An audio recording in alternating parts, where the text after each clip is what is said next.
Сәлеметсіздер ме, әріптестер?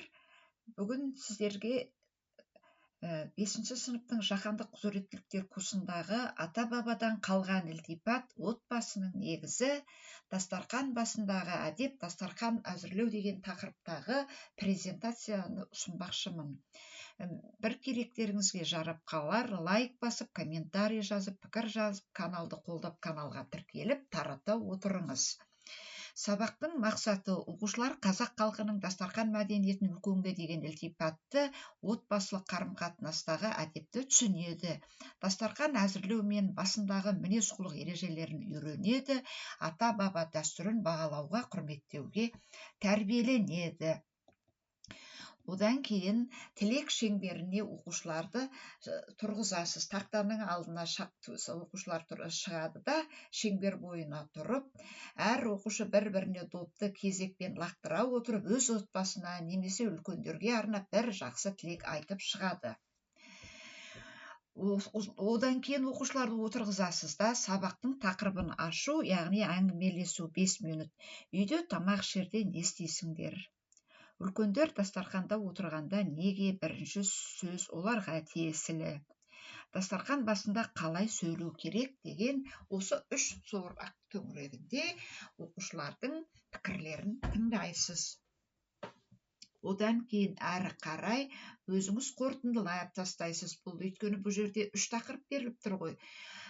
Дастархан бірліктің, берекенің, құрметтің орны. Әр отбасылық ас тәрбие мен мәдениеттің көрінісі екен балалар. Осыны ескеріп жүруіміз керек, иә? Бұны біз білеміз. Дегенмен де білгеніміз артық болмайды деп қоясыз да. Негізгі бөлім. Бірінші, ата-бабадан қалған ілтипат, отбасының негізі. Бұған 7 минут бересіз. Ақпарат, қазақ халқы үшін үлкенді сыйлау, ата-ананы құрметтеу бірінші орында екен балалар. Кейбір оқушылар болып жатады, кезігіп қалады, көріп қаламыз, таныстардан, ағайындардан, жақындардан.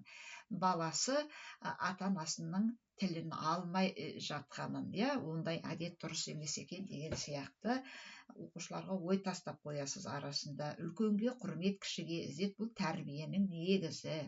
Үйде ата-әже, ата-ана келгенде амандасу керек, орын ұсынып керек. Бұл біздің ұлттық дәстүріміз дейсіз. Ілтипат, жылы сөз, назар аудару, қамқорлық көрсету деген мағынаны білдіреді.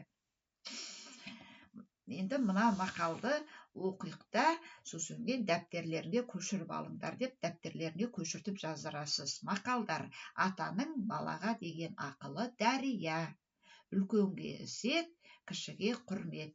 Оқушылардың парталарын аралап бір көріп қарап шығасыз, оқушыларға жаздыртып жібересіз осы мақалдарды.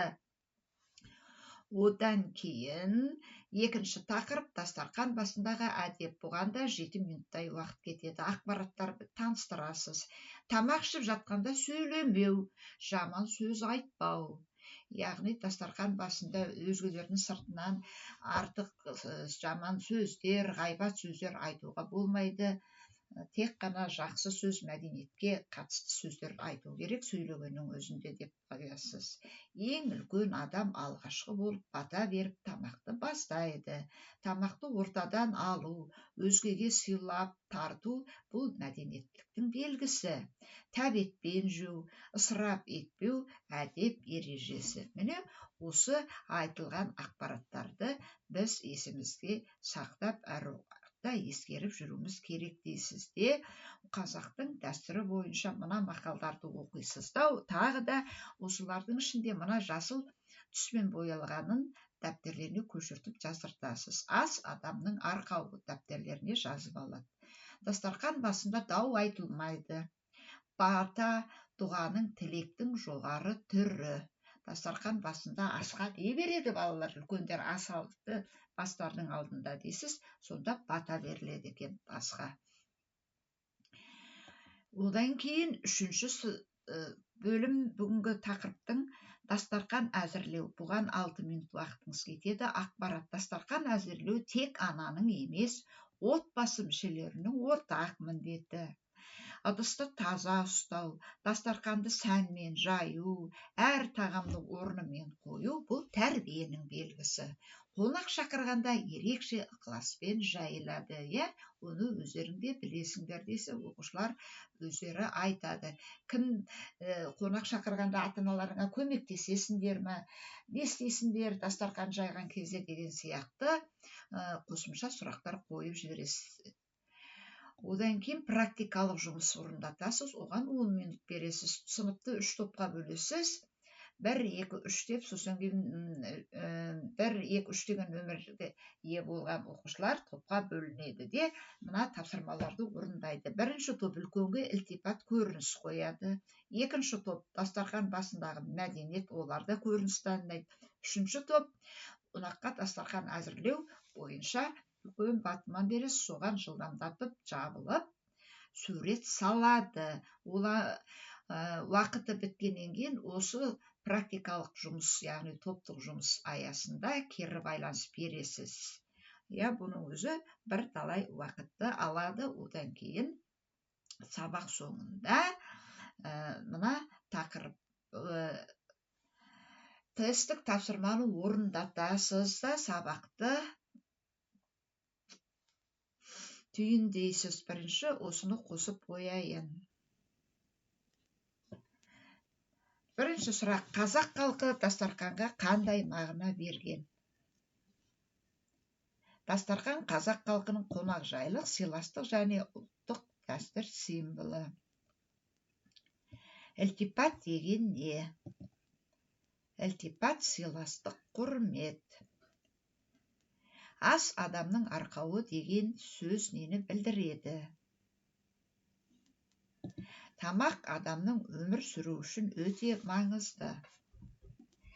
Дастархан басында не істеуге болмайды? Дауысын көтеру, ұрсысуға болмайды. Бесінші сұрақ: үлкен адам келгенде не істеу керек? Сәлем беріп, құрмет көрсету. Алтыншы сұрақ: тамақ ішіп отырғанда сөйлесе беруге бола ма? Бірақ мәдениетке байланысты. Жетінші: қонаққа дастархан әзірлегенде неге мән беру керек?